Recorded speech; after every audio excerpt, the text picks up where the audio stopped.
Welcome to listening to Paint Dry with Mike and Dan, a podcast about the art and hobby of miniature painting. I'm Mike. And I'm Dan. Thank you very much for joining us as we strive to become better, braver, happier painters.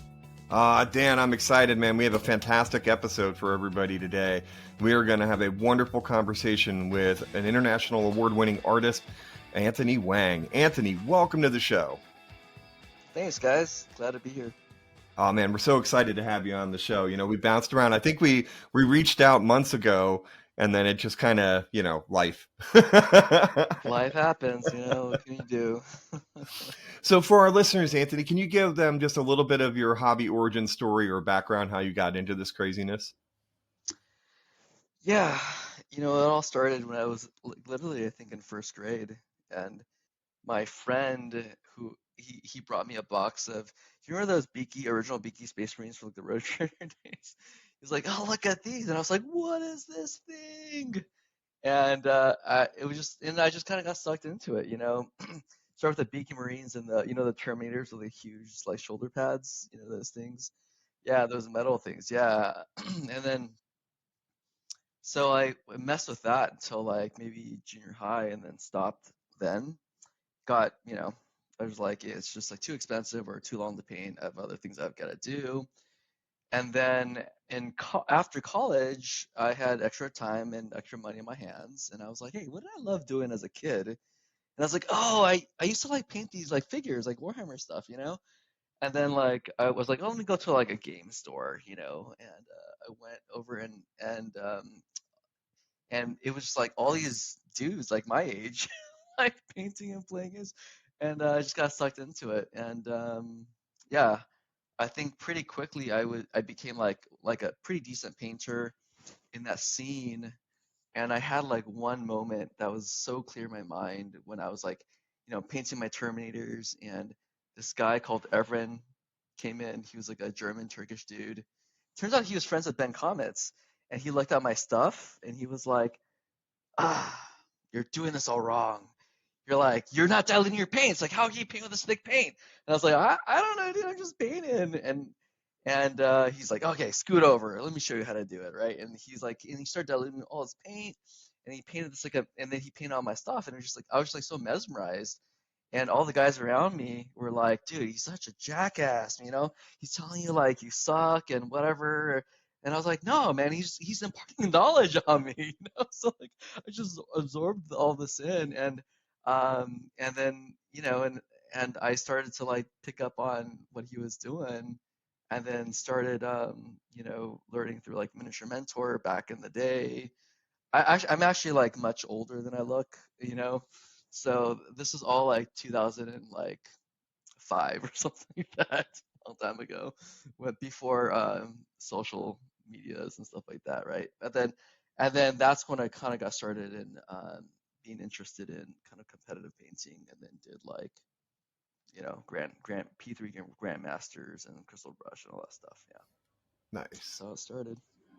Very cool. Very cool. So you started out kind of in the same, the Beaky Marines as me. Was that moment then when you were sitting with that with that painter, was that when you kind of said, oh, okay, this is it. I'm going from tabletop to competition? Yeah, no, that was exactly it, because like everything I saw was like kind of similar stuff, nothing with a lot of contrast, kind of thick paints, and nothing really super interesting. And when I saw his stuff, and like he, had some like Black Templars, like Golden Demon winning kind of stuff, I was just like blown away. And yeah, and I was like, oh, I'm gonna grow in this and try to go deeper in this art. Absolutely, absolutely. Dan, do you want to go next? I'm trying to think of what kind of question to ask. I mean, there's all kinds of things that we could go with. So Anthony, I guess a lot of stuff that we talk about, especially in the last couple of episodes, and something we probably need to dig a little deeper into, is what are our processes when we're doing a project, either something as a diorama or even as a single figure. Is there like a kind of process that you use when you're doing that? You mean like starting from like how I pick a figure, or like after I pick a figure and like how I want to paint Dealer's choice, man. Just go ahead. But I'll throw in both. it? Yeah, yeah. That's a really good question. Like I think for me, what I like to try to capture in whatever I paint is I like to I want to try to capture like a moment in time, because I'm also like a photographer, right? And I've done art like for forever, studio art, other kind of different kind of mediums of art. And what I like best is actually photography and using light, shadows, environments to try to capture kind of that emotion, and to say something with what you're painting or whatever you're taking a picture of, right?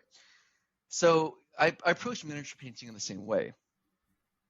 I start looking for like a sculpt that speaks to me, and it has to be like a really well done sculpt. Like I work with I've been painting with Alfonso for like 10 years, and something he always says is like, don't paint shit miniatures. Like you want to paint something that like is really well sculpted, speaks to you, that's beautiful, and then you don't have to fight your figures, and I found that to be true. So I look for figures that speak to me, that capture, the character of what it's trying to capture, or if it's a bit more kind of a blank canvas, then that's what I think of, like, hey, this speaks to me in this way, and I have this idea for it, and that's how I want to kind of approach a miniature. and and I tend to really enjoy dramatic lighting, like cinematic lighting, right? Like either in stage or like the silver or the golden screen, right? Um, and I see how I can use light to showcase volumes in a different way than you might typically see. Because like when you take a photo of like a mountain, if it's just like 12 o'clock, midday, it's just a mountain. It's kind of boring. But if you wait for like a storm to pass through and you see clouds, you see rain, you see lightning, you see like the sun shining through the clouds, that's what makes it interesting. And that's like the moment in time. That's where the environment creates some kind of drama. And that's what I like to try to do to figures, and not just paint it as a figure, but try to interpret it with emotion and with kind of what I want to say about like whatever topic I'm trying to address. yeah, that really leads to a host of questions that we could have hours worth of show here. But I'm kind of curious. You're talking about a paint. I think we're all drawn to really cool figures, and we like to try to paint um, what's on a box or something like that. But you brought up a really cool idea of the mountains and storms, and even if it's a sunset or a moon or something in moonlight, and how that drastically changes the mountain. So when you see a really cool figure, either online or you're walking through some vendors or something, and you pick it up, do you see that immediately, or is that something that slowly grows on you as you're still looking at it? Do you develop more ideas? Because as having a background in arts and photography, you're waiting for a perfect moment for something to happen. But is that kind of what you do with the figures, or do you let that just stew a little bit? It's a good question too. Yeah, I think it usually jumps out at me like pretty immediately, and it the potential of the figure comes out, um, or it reminds me of something, or it reminds me of someone that I want to paint something for, right? So a lot of it reminds me of like my family, like there's a figure sculpted by Joaquim Palacios, right, with that Dragon Head Miniatures did.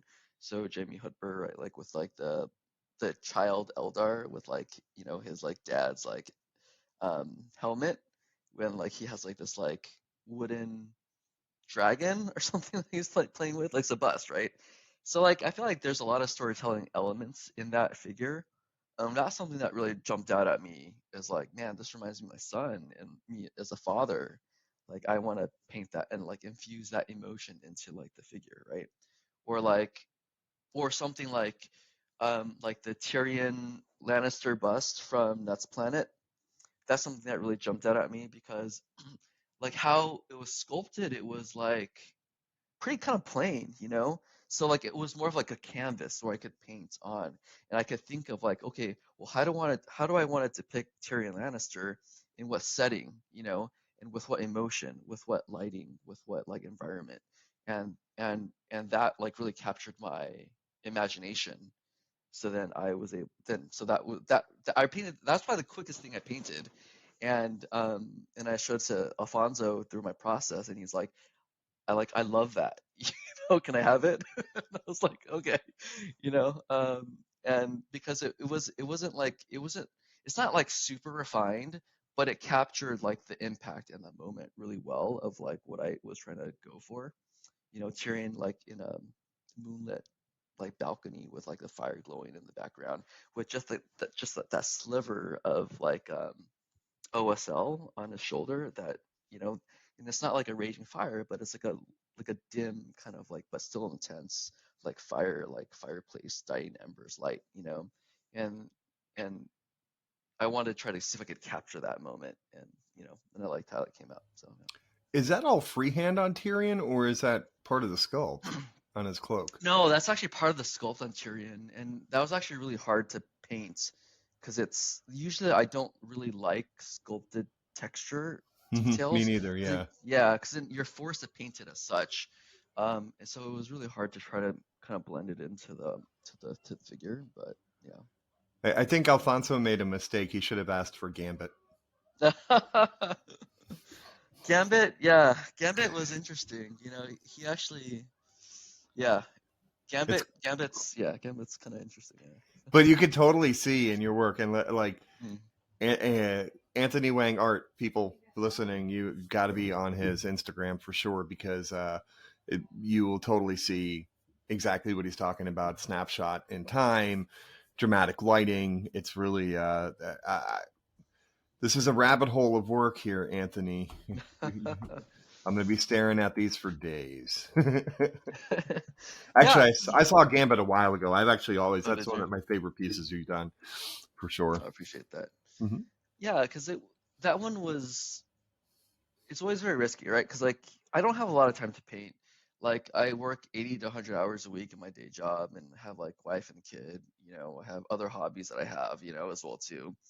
So when I paint something, I try to really push the envelope of my skills, but also like what I want to try to achieve, something crazy, you know. And that was like, well, can I capture like Gambit looking like beat up and tired in like the wee hours of like the of dawn? You know what I mean?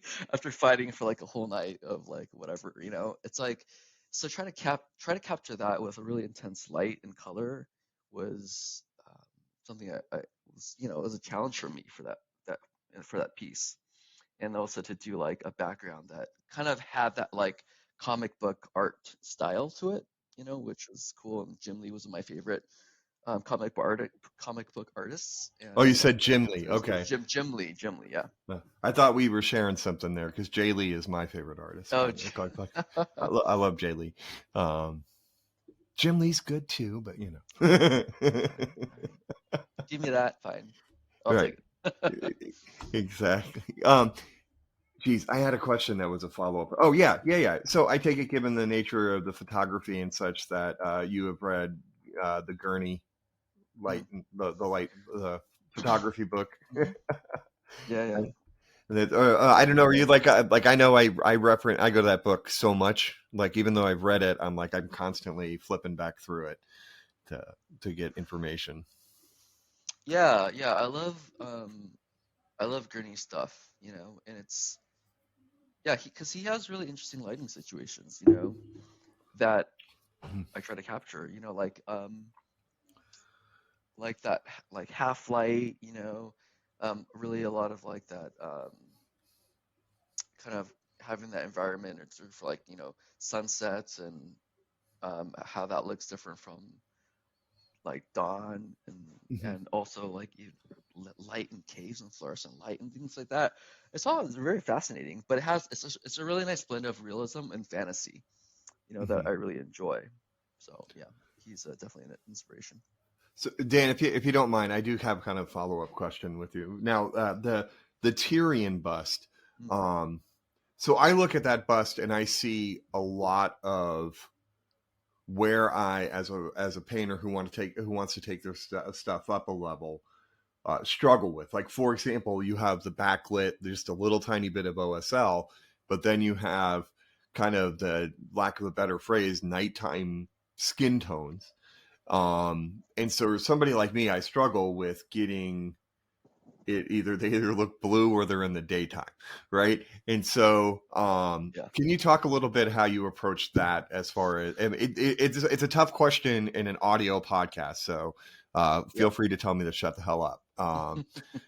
But maybe how you kind of approach that aspect of the painting. Well, it all starts off with a reference, right?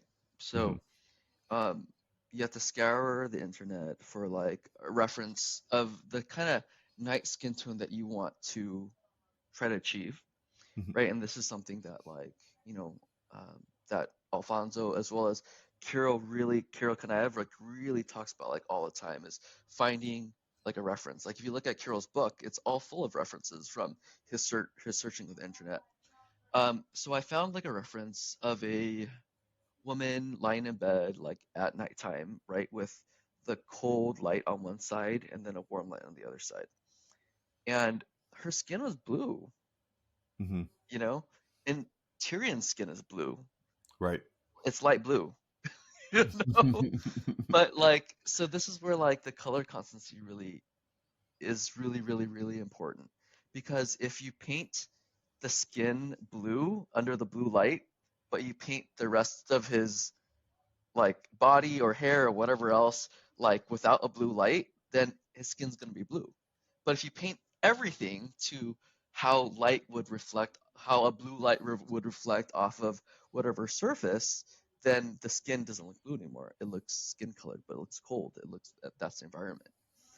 So it's really understanding and studying how colored light reflects off of surfaces. It's physics, right?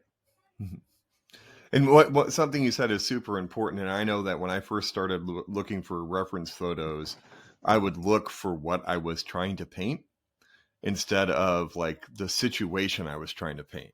Right. So I was looking for a space marine, or, like something in this context, as opposed to like, you're painting a bust of Tyrion, but your reference photo is a woman lying on a bed. Right.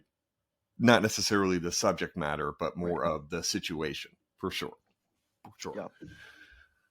Thank you. Yeah, for sure. But so it is helpful to look at, especially if you're trying to paint the likeness of a person or a character. You do definitely need a reference for the character, him or herself, right, to get the volumes right. But you shouldn't limit yourself to what the lighting situation of that person is, because I didn't have a reference picture of Tyrion in like the moonlight. It's in my mind. This is what I want to achieve. So if you don't limit yourself to the subject matter, as you said, in terms of ambiance and the environment, right, then you have so many more options of inspiration. Well, you should have been able to find something. I mean, Game of Thrones was basically filmed in the dark, right? Yeah, especially the last episode. It was complete. I didn't even know what was going on with that. Right, exactly. I was like, is something wrong with the TV? Because it was so dark that I was getting those weird color patches on the TV. Yeah. For sure. All right, Dan, I'm sorry. Your turn. There's no turns or anything. Oh, no, I know. I kind of bogarted the conversation for a little while. No, that's why you do all the interviews. I just sit back and listen. He's the pretty one. Yeah, that's why my camera's not on right now. Can't distract me with your beauty.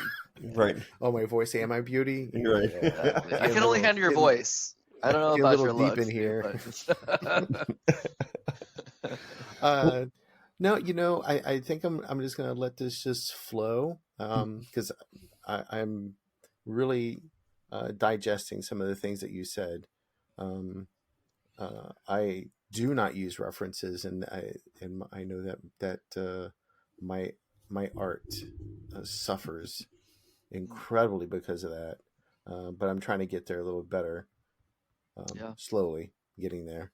Um, can you, we've yeah. I mean, we've always used references. Even like the foundation of everything is always references. Even when you're trying to like do still life or whatever, like in your drawing, you're always drawing nature or something, right?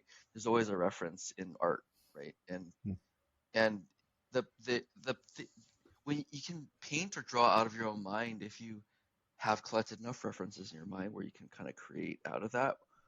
But even James Gurney, like he'll paint out in the open, and and train himself through that, right? Then he takes that to his fantastical like Dinotopia stuff. Mhm. So yeah, I think I would. well, I've Yeah. also So at seen some him paint a point, bunch of sailboats too in watercolors. Like if you Yeah, go to his YouTube channel, he's yeah, always yeah, for painting sure. sailboats. Yeah, for sure, for sure.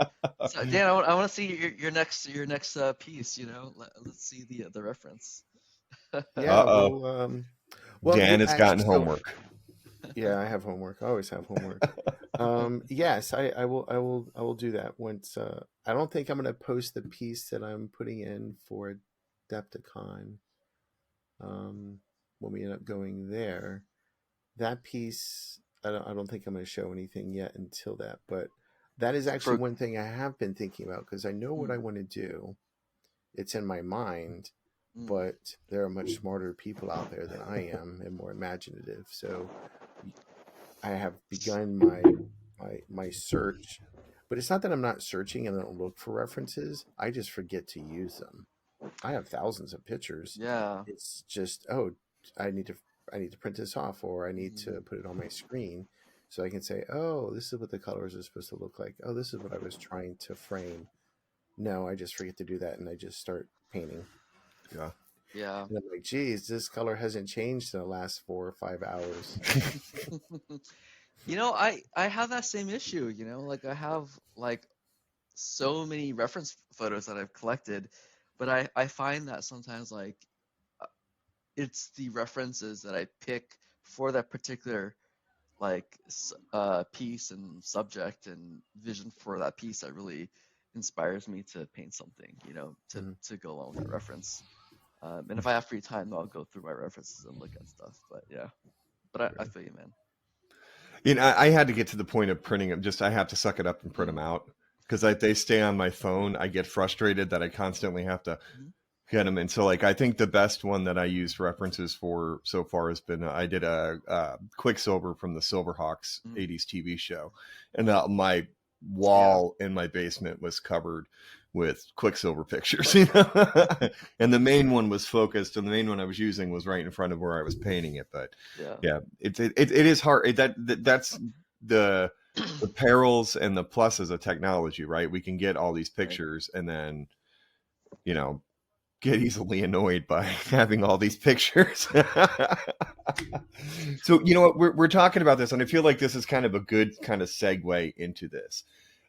So as we were kind of talking a little bit off air before, Dan and I are making our first trip to Adepticon. Um, I get to actually check a painting bucket list item by entering something in a golden demon. Um, you've been to the demon, the crystal brush, Monty. I would assume more than just those three conventions. You've been to others as well. And so you would be a good person. And we think that we could pick your brain about the different types of competitive painting that are out there. And I know it's three. There are some very different worlds there. Mm, Um, so I guess the freshest one for you would be Monty, since you're just back from it. So first, how was Monty? And then mm. second part of it is, can you talk about how you prepared your piece for Monty? Yeah. Monty was amazing. It was magical.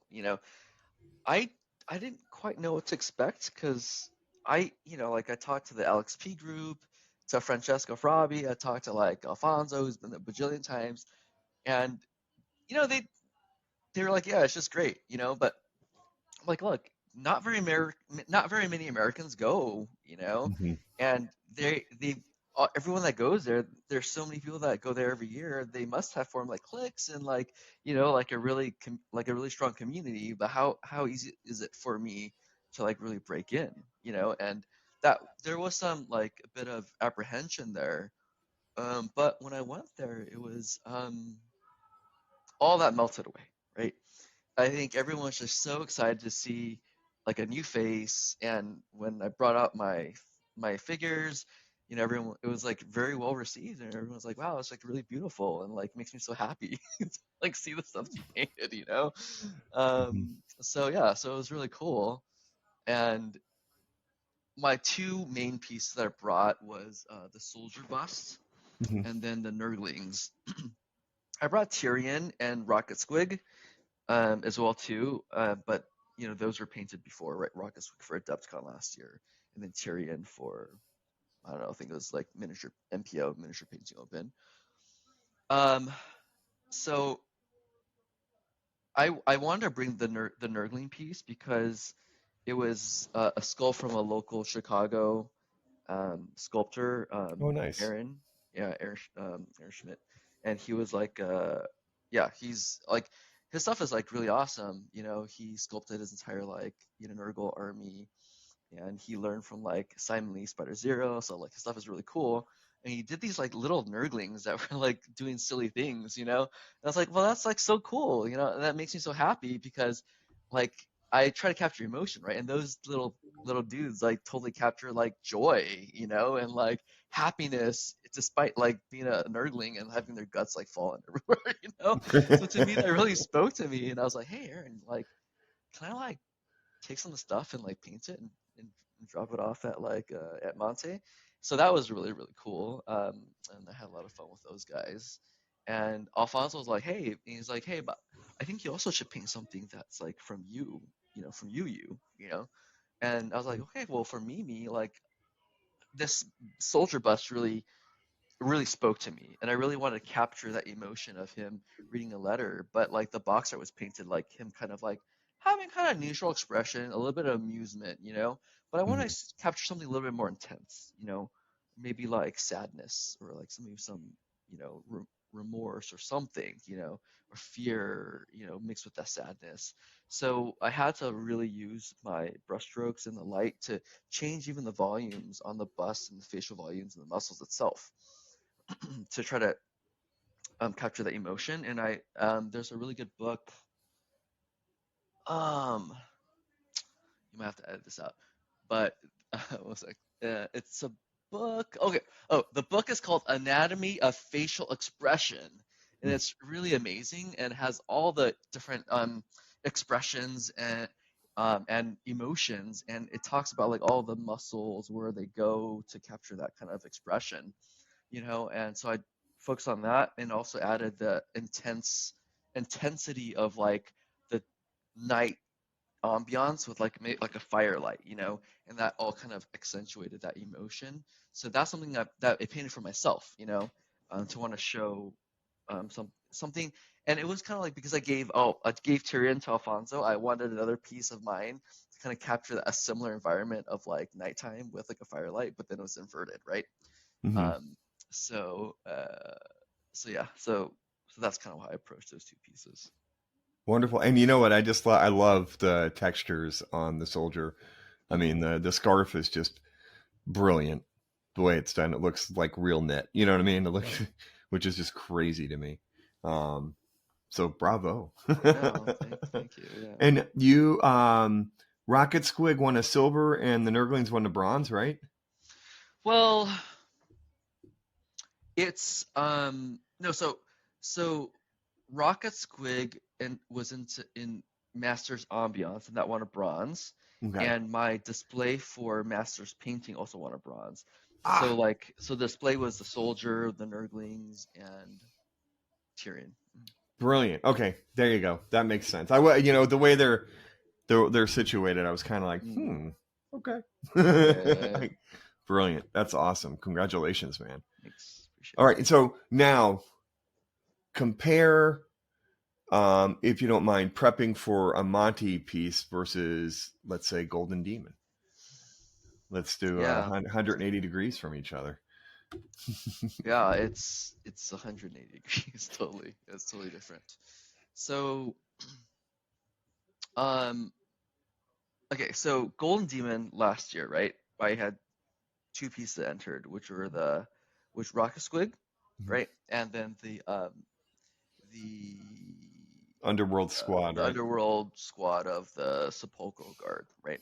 Mhm. So the Sepulchral Guard, I was like, okay, so I looked at all the art that from the Warhammer Underworlds, and in Shadespire, right? So it's like a city of like glass and it's all green and eerie. So I was like, well, I'm gonna create an environment where they're in that green light, and inspired by the art, the concept art, and painted it as such. And then Rocket Squig, I was like, man, like goblins can do anything, right? So like, why can't he like strap a strap a rocket on a squig and fly to like the bad moon? Why not? Let's do it. So I did, and I loved it, right? But last, uh, but when I entered it, they were like, man, we love Rocket Squig. Man, Rocket Squig is really great. The judges, right? But they're like, but the IP just isn't quite there, They're Mhm. like, look, if they were not night goblins, but they were grots, 40k grots, then that would have worked, But because they were night goblins don't ride rockets apparently, like the IP didn't work and Who they knew? couldn't. Who knew? I Yeah, didn't who know knew? that. I don't know. So then they're like, it got commended, which was an honor, and I was very glad for that. And a lot of people loved it. The judges loved it, so I'm happy. But it couldn't get any higher than commended because it just didn't fit in the world. And I think that brings us to a topic of Yeah, I have a big question about this for you. okay, what's Go your ahead, keep question? going. No, no, no, no, keep going, and because this is fuck it, whatever. So one of my entries is going to be 40k squad. I have to do. I agreed with we're part of the Kill Team Open in February, Yeah. and so I agreed I would paint a kill team for them, just to display, and then I was going to use that kill team from one of my entries, to the Golden Demon. They're Blood Angels.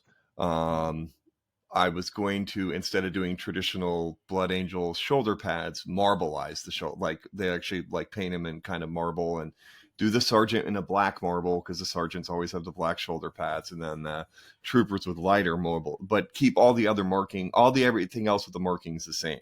So I didn't know if something like marbleizing those shoulder pads would be something they say they're nice, but they're not IP. Not true Blood Angels. They're out. Could be It very could be much seen. that so. But what if you made it a successor chapter? Then if you made it your own successor chapter to the Blood Angels, then you could do whatever you want, right? I guess that would be, if they asked me, I would say they're a successor. They're the Blood Marbles. Yeah, Right, fair enough. But then you would need to adjust the kind of like the insignia, right? The Blood Angels. You'd have to adjust it a little bit so it's not just straight up Blood Angels, right? But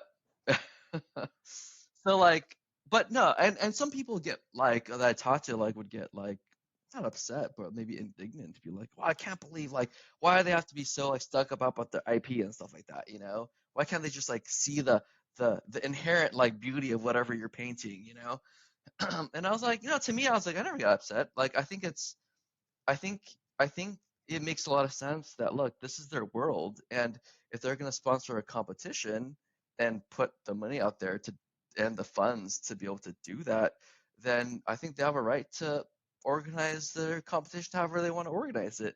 If you want to enter it, then you have to fit within those parameters, But that's the case for every competition, every competition they're all different, right? Like Monte, they want to see excellence in technique, but also excellence in creativity, excellence, and environment and ambiance, and they want to see like more fine art type pieces, right?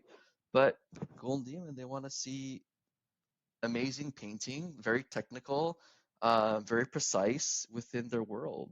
Something that can further and accentuate their world. They don't want some like entries that will like take away or like be contradictory to the world that's trying to create and build.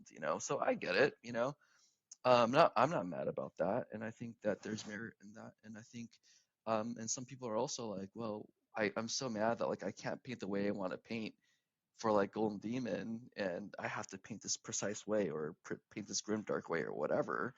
And I just say like, look, if you're not down for painting in that style, then you can enter whatever you want to paint, and it can still be seen as beautiful, and the judges might be like, that's really cool, but it's probably not going to win. Like it's probably not going to place in that category. You just have to be okay with that. That's fine. But I see like that. I see Golden Demon as a way to like really push my own precision and my refinement in my painting, right? And even if that's not the style that I may prefer to paint naturally, but it's a style and a technique that I need to continue to perfect, right? For me to grow as an artist, Yeah. as a well-rounded artist, right? Yeah, and I'm looking at it as an opportunity to push all of my fundamentals. You know what I mean? Like the fundamentals of edge highlighting, good light placement, making sure I'm highlighting from head to toe. You know what I'm saying? That I'm not missing anything. Like it feels like it's forcing me to pay more attention to details than I probably normally would. So I think that I'm actually looking forward to it. I have zero expectation. As long as they don't laugh when I put my entry in, I'm good. I can check it off the bucket Yeah, list. no, I'm excited to see your stuff too, man. I think I do think though that like certain techniques are better for certain type of competitions. Like GW is all about like really smooth blends, right? And so to really achieve those blends, you have to like do a lot of glazing. Honestly, that's just to do like thin glazes, and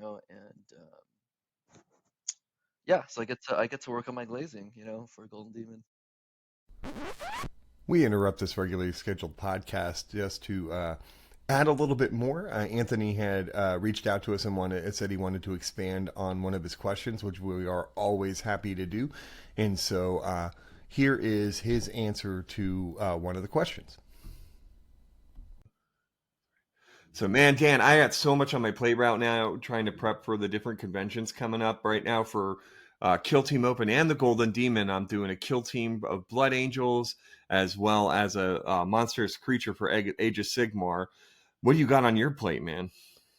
Well, I have my sisters, and we've been talking about them. So they're not really for any art competition. They're just there to get beat up on the tabletop. And then since we are going to Adepticon, I really like Bombshell miniatures. I just dig what they do. So I'm going to put in a jet bike. But I'm pretty sure the way that I'm going to paint mine is different than you, because you're going to a more fancy thing. So, Mike, it looks like there's different types of paint competitions going on there. So, Anthony, what do you think? How do you prep for different types of painting competitions? That's a great question. So, you ready for a hot take? I prepare the same way for every competition.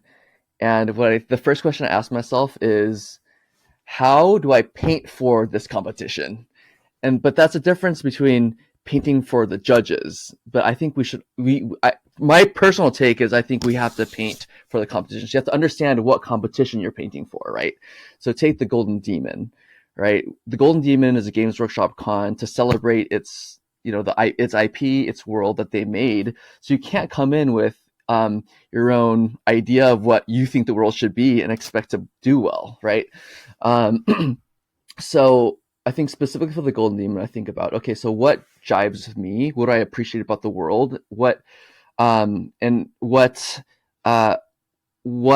like maybe seen from a book that I read or from the codex, and then I try to expand on it. And I think specifically for the Golden Demon, they also are looking for a particular style or maybe two styles. You have the very just beautiful, like smooth blends that like, you know, an Andy Wardle or like a Richard Gray does. And then you have like the really grim, dark, you know, style that like John Margiotta does, so I think they're looking for a particular style. So, at least for Golden Demon, that's kind of what I think about.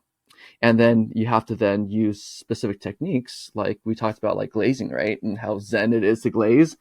So, I'll probably pull out my glazing muscles back out and, knock the rust off and go to town. So how is that different than in a context of like going to like a Monty then? Yeah, I think because as technical as Golden Demon is, I think to do well at Monte, to like, get a gold, you also have to be very technical as well too. But I think at Monte, they allow for more types of brushstrokes and types of styles where you don't have to be super uber like super refined, amazingly refined, but there can still be some more interpretation in terms of impact or brushstrokes and whatnot, right? So I think specifically when I was preparing for my Monte pieces, my goal was to try to bring all of myself to it, like my vision of painting and my own style, my own brushstrokes, how I like to paint. Whereas, like for something like Golden Demon or some other maybe manufacturer contest, I'll be painting to their style. Okay, let me ask kind of this a bit of a follow-up here that's a little bit tangential, but from impressions I've got, when you go to Monty, you don't see very many gaming pieces, and then and even international competitions in general, it seems that, like when you go to like a World Model Expo, Scale Model Challenge, those type of things. Do you think we're coming closer to more of a crossroads, that they're crossing over more now, or is it still, do you feel like there's still really two separate worlds? That's also a really great question. I do think there's crossover. I mean, even at Monte, there were some really beautifully painted gaming miniatures, right? That were on gaming bases, but certainly there's not as many. And I think that there is, I mean, I think you get to like the question about what arts and like craft is. I know in your last podcast with Jacob and Andrew, you guys talked about that. But I do think that there is art in almost anything, and you can elevate gaming miniatures to art, so yeah. So I would say, yeah, I think maybe there is a bit of a crossroads there. Kind of interesting to watch, especially like when you see like Romans doing all those framed picture, the gaming miniatures and framed pictures. I got to admit, I think those are somewhat purposeful to say that, you know what I mean? I think he's doing, part of why he's doing gaming miniatures is because he's saying this can be art too. You know what I mean?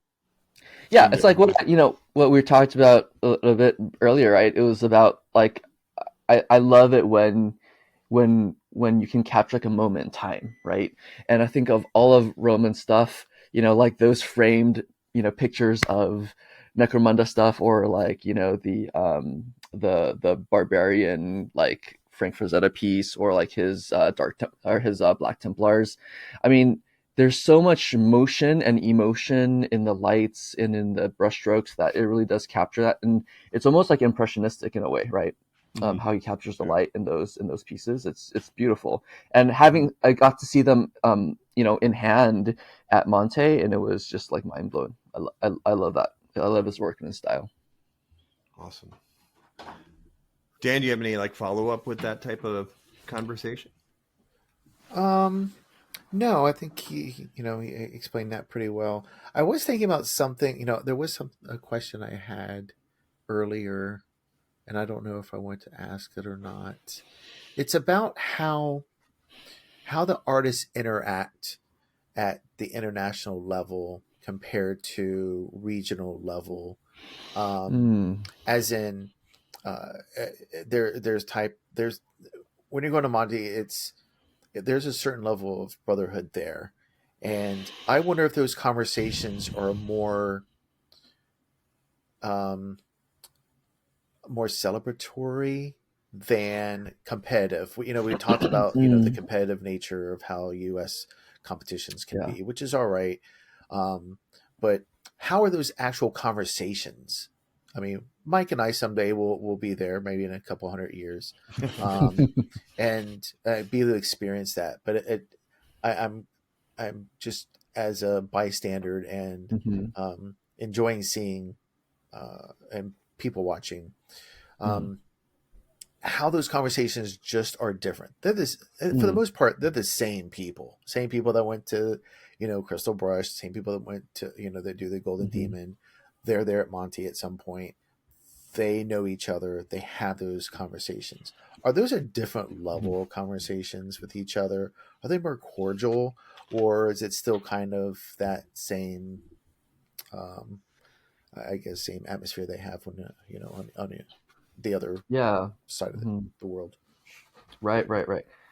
Yeah, I think you hit the nail on the head, Dan, when you said that. Is it like your impression that it's more celebratory? And it definitely is celebratory.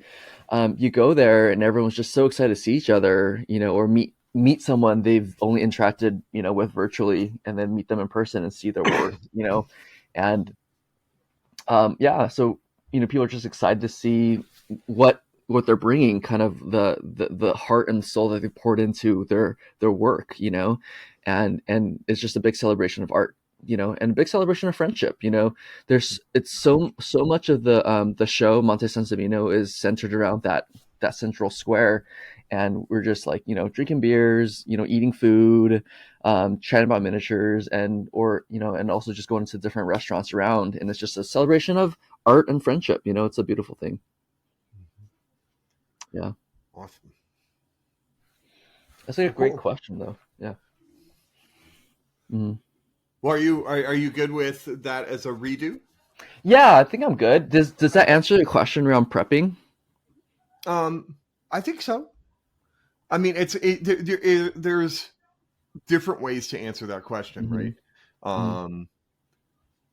Yeah, I feel you answered it in the way that Anthony Wang would answer it. You know what I mean? Like, Yeah. It's not like I would probably answer it very differently, even though I don't know how to prep for Monty. How would you answer it? I'm just curious, Michael. How do you prep for a competition?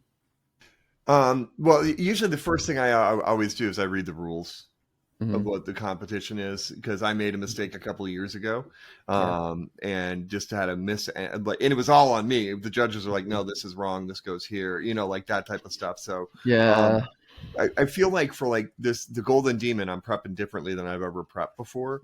I'm looking more and more at other people's models for reference material than I am like other images. You know what I mean? Like I've probably looked at 20 different Golden Demon winning Blood Angels, and print, like I went and started printing yesterday, so they're all over the place. But so I feel like that, and I've been really focusing on a little bit more on the commission side of practicing edge highlight. You know what I mean? Like speeding up my edge highlighting and stuff like that, as I prep along. So and the other thing is that I did differently is nothing is assembled. It's all everything. So my 6-person kill team is on 64 different sub-assemblies. Yeah. Because Wow. I feel like I can't make a mistake. Yeah. You know what I mean? And so the pouch on the right side has to be the same level as the face on the sergeant. And so I feel like I can't do that if it's glued and an arm's over it. Yeah. I mean, I think that because I did say that you have to paint for the competition, but I still think that even though you're painting for a competition or a certain style, I still think that you have to paint. It has to be your work and it has to be your eye. Otherwise, and you have to be proud of it, right? And it has to be you. And so that's why I still it's a balance, though, because while I agree with you, I can't bring myself to paint something that's just so evenly lit around everywhere. I still have to have some kind of interesting light situation, which means that one side of his body is going to be darker than the other side, which means it's going to be less detail there, and if and that's the choice I make. And if it doesn't do well because of that, then so be it, right? But then I'm Right. still happy with it. So I think that's, yeah, I don't know. It's just a hard thing with Golden Demon, but regardless, I still appreciate the effort that they put into like putting on a little cool contest. So I think well, one thing you'll be proud of me then, because I decided I did say f the lore. I'm gonna do the Marble Ice shoulder pads because that's I want to put my stamp on the blood Sure. angels. Okay. The second part of it is, I guess, because I'm going in with zero expectations and the bucket list to check off is entering the Golden Demon. Yeah. I'm actually looking at it as kind of practicing fundamentals. Yeah. You know what I mean? Like, so I'm not, I totally get what you're saying. And I know I'm going to hit the drudgery part of it. Yeah. Like, oh my God, I got to do another, this type of thing. But I feel like other parts of my painting aren't progressing because my fundamentals aren't sound in areas. Yeah. You know what I'm saying? No, like when we talk about we talked about the Tyrion bust and how confusing the colors are to me to try to actually execute in painting.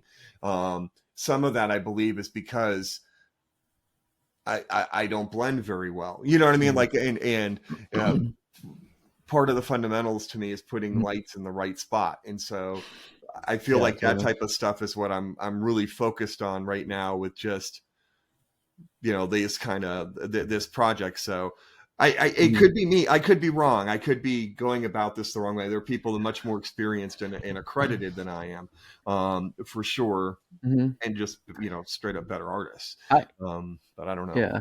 No, I think you're onto something. Actually, I feel the same way as you, because I think with every artist, I think we're, like we talked about, like being humble. Like I think we always should be growing and looking to grow. We're looking to develop something new. Even Kirill, he's always trying to look for something new to explore and learn. And that's what I really appreciate about Kirill. But I was saying for you is like I can always blend better, and that's the thing is like. I think you before you talked about like you wanted to give the impact the sketch and then you kind of bored after that because then it's done, and someone like Alfonso would be like, yeah, it's done. You don't have to do it anymore. It's already beautiful as it is, right? But then for a competition, you have to refine it, and I get bored with that. So I'm actually trying to adjust my painting to be less bored. So instead of painting everything in a sketch and then going back and refining it, that is really drudgery to me, is to not paint everything at one time. I already have a very set idea of like how I'm going to create the light situation and then just start in certain places and put detail in there and get that to be really perfect, and move on from there. And I think that's something that like Steve Garcia and Krzysztof Kowalczyk, that's how at least Krzysztof used to paint like that, And so I'm going to try a different painting flow and see if it works, but I'm excited to do that. So yeah, nice. That's great to hear that. Trying a new trick. Like as a way of saying it. I mean, like it's there's always room. I mean, you're a highly accomplished artist, and it's amazing to hear like you're looking for ways to improve. You know what I mean? Like, and so it's it's good for our. It's so good for our listeners to hear that because I know a lot of times. Part of one of the reasons why we started the podcast is because we know a lot of people feel this. Feel the same way that we do. And so hearing from people that, everybody's got that first miniature, right? Everybody's got that. I mean, I'm like, there's always something I want to try to convey in art, and some emotion and some light, something, there's always something. And that's the thing with art, right? It's like, a true artist is never satisfied because you can never recreate what's that vision in your brain in your head perfectly. You know what I mean? So I feel like you're always, as artists, we're chasing, some ideal that you can never achieve, but that's what makes art interesting, right? So, and it's always evolving. So it's exciting to be part of it, and we're all on the same journey together. I appreciate that. So along the same lines, then I'll have to ask this a random follow-up question. What is your biggest project fail? Or like, what is a project that like, God damn, that did not go that I don't know. No one will ever see this. Well, I have a lot of project fails because I'm always trying to push, and sometimes it works, sometimes it doesn't work, you know. So I don't know if it's a fail, but I painted Yoda. Like this is like one of my, I think maybe my first or second like crystal brush entry. And I wanted to paint Yoda, but like in Dagobah, right? And I was trying to figure out a way to paint the mist, right? So without like using cotton or whatever, right? So I sculpted like these kind of like a like cloudy things on top of plastic card, and then I had like roots underneath, and I try to paint like a forced perspective of the roots coming through like um the kind of smoky fog, right? So, and I thought like maybe it works, maybe it doesn't work. I don't know, but I think it works, you know. So I entered it, and then Jose JMPN, like when he was one of the judges that year, and he looked at it and he's like, this is a fail. I was like, what? He's like, yeah, it totally looks like a hamburger. You know, it's like you have like two sculpted Oh. pieces, and there's like something that says like hamburger, and I was like, sorry. I was like, sorry, Jose, but you know, this is my best attempt at it. So, yeah, but yeah, I think if you don't fail, that means you aren't trying hard enough to push your boundaries and limits. So failure is good, and it's always a learning process. And you'll always remember Hamburger Yoda, right? Hamburger Yoda, you know, Hamburger Yoda. We now return you to your regularly scheduled podcast. So one of the things I wanted to ask you about, Anthony, is so this. I don't know if this was your first experience in the international community in painting. Can you talk about a little bit about the differences between what you saw in the U.S. community versus the international community? Yeah, I think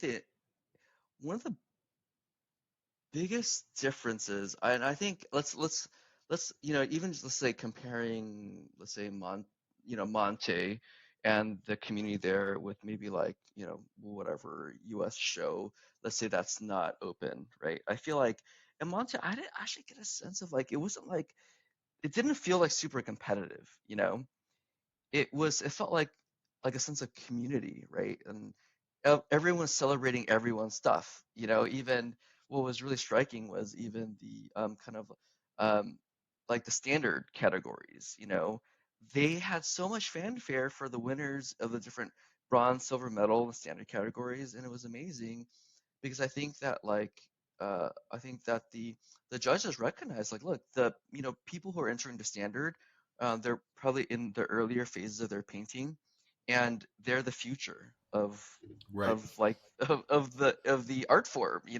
so they Mhm. did all that they could to really elevate and just to really applaud all these amazing painters in the standard categories. And I think that was something that really stuck out to me and very beautiful to me, Mhm. um and I think that like I do contrast that with, I won't say, like, maybe I won't make generalizations, but I think that like there are folks in the US like competitive painting community, that I've just heard just walking by like the Crystal Brush or whatever, just talk about like, man, like just really getting really upset that they didn't place, right? And I Mhm. totally get it because I've been there too, and in a lot of competitions, like especially earlier in my painting career, I was like, hey, like I can't believe I didn't win bronze, silver, gold, or whatever, best of show, whatever, like in this competition. Like my entry was way better than the other, and kind of just like getting really down on myself and getting really upset. And and what that does is it takes away the joy from the art. Mhm. It takes away from, well, your third thing, right? Like happier painters, right? Being a happier painter. Exactly. And if you're painting to try to, if the sole goal of your painting is try to achieve something, or if it's trying to like make a judge happy or trying to win a prize, then your happiness is no longer intrinsic, it's extrinsic, Mhm. and you don't have any control over your happiness of your painting. And what that does is it causes there to be competition between painters in a community, which takes away from the community. And have you read Alfonso's book? His A Beautiful Mind or a Colorful A Mind? Colorful Mind. Colorful Mind. Beautiful Mind is a different. That's a Yeah. whole other thing. My bad. My bad, Alfonso. I'm sorry. Yeah. You know I love you too. But, what he talks about when I read it, it was very striking to say like how that Spanish painting community grew to be so strong and so influential and have so many amazing painters come out of that was because they were the Spanish paint team entering into Golden Demon. They helped each other out, right?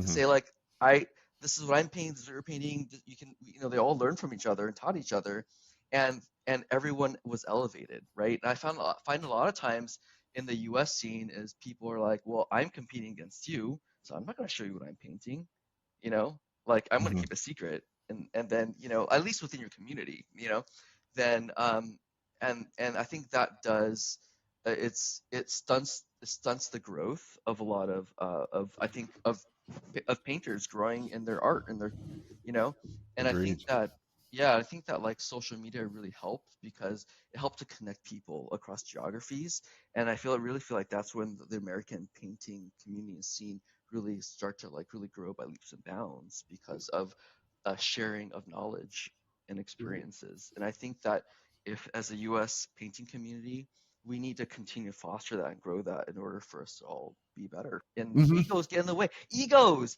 get in the way. Like in like off air, whatever. Like I talk like when I teach like in my classes, I teach about like how to like level up, how to get past your plateau. And the hugest thing is like kill your ego, man. Mhm. Kill your ego. If you can kill your ego, then you remove the ceiling of how you can grow, how far you can grow as a painter. I'm not deleting. Yeah, I want to keep that part if that's okay. That part that's Yes, that awesome. part. That's incredible. I mean, that's a good way of putting it. It's just like the lessons from other people who have been taught have been like go into a class and basically forget everything you know and listen to your teacher, right? Like you're supposed to learn from them, do what they're telling you to do, not what you think you know. You know. And vice versa. As a teacher, you can learn from your students. Mhm. I think that is one of the biggest things is like humility. Even as a teacher, right? Like I like I so I like I've I've we've me and a couple like guys within Chicago have formed this community, this art collective called the Chicago Lamp Painting, Mhm. and we are there to really encourage each other to grow and to learn from each other, and yeah, and everyone can learn from each other. Like I put my pieces for competition up there and be like, hey, critique the hell out of this. What do Right. you think that doesn't work? What do you think that does work? And like Rocket Squig is what it is because of a lot of that feedback from even beginner painters. They're like, hey, this like the sign, it's a little off. Like maybe you should move this here. And I was like, oh, you're right. You know what I Mhm. mean? So I think that if we all take a posture of humility, we will all be happier and more fulfilled painters. You know what I mean? Yeah. Damn it, he's stepping on my line at the end of the thing, Dan. Hey, I listen to your podcast. Keep it coming. We'll let him do it then. Right, exactly. um, I think that's it's so interesting to hear. I also have heard one of the big things too with the international painters. One of the proximity has made it a lot easier to foster kind of some of that painting. Like I when I was listening to Jakob and Andrew, like there's like 14 like competitive painters in Denmark and like within 15 miles of each other. I'm like, screw y'all, Well, Yeah. I mean that is a huge reason why I feel like it's really hard to kind of foster a U.S. community Hmm. because of that. But that's why, like me and like Ian Tenney and like Doug Risley and Kyle Dalton, like they're kind of like the moderators of like this Chicagoland paint team, Hmm. and we're really working within kind of this larger Chicagoland area to try to develop that community. Paint hangouts, um, we're 24/7. I feel like commenting each other's stuff like all the time. It's Right. it's it's a beautiful thing, and I feel like every community should really within the U.S. should really try that, right? In the D.C. area, Virginia Beach area, kind of in the Austin area, right? Like foster these communities of painters within yourselves and really encourage each other and push each other to grow. I think it's a beautiful thing. Well, you guys in the Midwest there are so many, do you know how many people have been on this podcast that live in the Midwest? I mean, it's ridiculous. Yeah, man. Like, Go Midwest. Uncle Adam, Sam Lenz, Vince Venturella. I mean, they're not necessarily close, but Zambies, Eons of Battle, those guys are in Chicago. Zambies is part of Chicagoland Painting, so is Lila Mev as well too. Lila Mev, yeah, there you go, and she's been on the show too. Yeah, and Chris is great as well, Chris Shuri. Yep, absolutely. Well, he's in St. Louis, though. Is he still in the Chicago? He's okay, not technically, but still Midwest, right? Right. No, absolutely. But so you know what I think we should do, Dan? We should torture Anthony with a lightning round and ask him a few awkward questions. You got the questions. Knock yourself out. All right. Well, the first, and you've listened before, so you probably heard a lightning round. So I'll throw it. Basically, I'm going to throw out a question, and you've got to kind of answer it straight up. Okay. That's the first thing that comes to your mind. Okay. Are you a brush licker? No. I did once. Finally. And I had some chemicals in my water, and I got a headache, so I stopped. Awesome. Finally. Because almost everybody I've had on is sides with the brush lickers. I can't do it myself. Don't do it.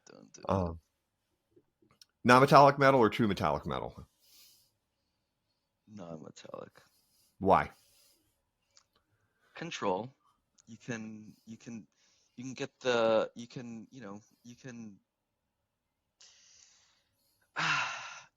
paint the metal how you want it to and control how you want the reflections to be and implement all the color theory you want into it. I mean, you can kind of do that within true metallics as well too, but you don't have as much control because of the natural reflections off the paint. Right. Fair enough. When was the last time you drank your paint water? It's been a while because I stopped putting my paint water in actual cups. Okay. It reminds me to not drink it, so yeah. But I have done it before. When's the last time you changed your paint water? I don't know. I just kind of I keep refilling it like the mother yeast, whatever, sourdough starter. Right. There's it's the magic juice. It's the paint special juice. Exactly. Nice. When was the last time you cleaned your brushes? Oh, I'm very religious about that. After every session, I have to clean it. Even if I have multiple sessions in a day, I clean my brushes multiple times because it's hard to get good brushes. You have to keep them living longer. Right, and you'll order from the same company and get a crap set, and you're like, this is the same set. Why do they all look like buckwheat? Yep. You clean them after every session. What does that entail? I really like the Miniature Masterworks, like they have the cleaner tubes and the conditioner, the little tubes, because I use the caps, like they're smaller. Like I fill the water in caps, and for the cleaner one, I put less water in it, so I make a slurry of the soap, and then I feel like that. I switch the brush around there, brush them on the edges, and it really does a good job of cleaning them, and then I get and condition them. So I really like that set. Do you have a deep clean thing where you do with your brushes, or you just do the normal routine clean? No, just a normal routine clean. Nice. Favorite non-miniature artist?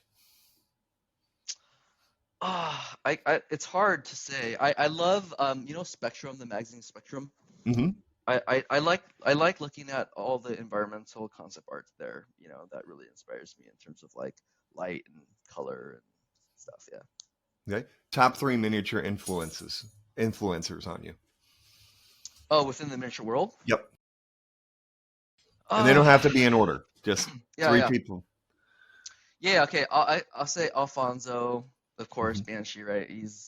I just love his like illustrative style that like really captured my imagination with all the night model stuff in the very beginning. Right. That was like amazing.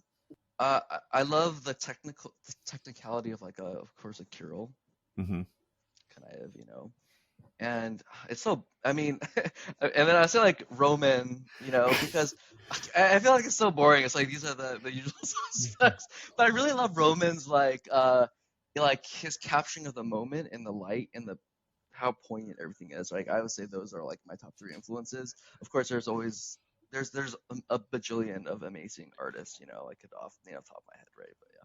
Oh, of course, those are also, you know, you're picking kind of 3 of who I are the best in what they do too. Yeah. You know, you have the best emotional painter, the best technical painter, and probably the best narrative painter are the 3 that you picked, you know, and so, yeah, you can't go wrong.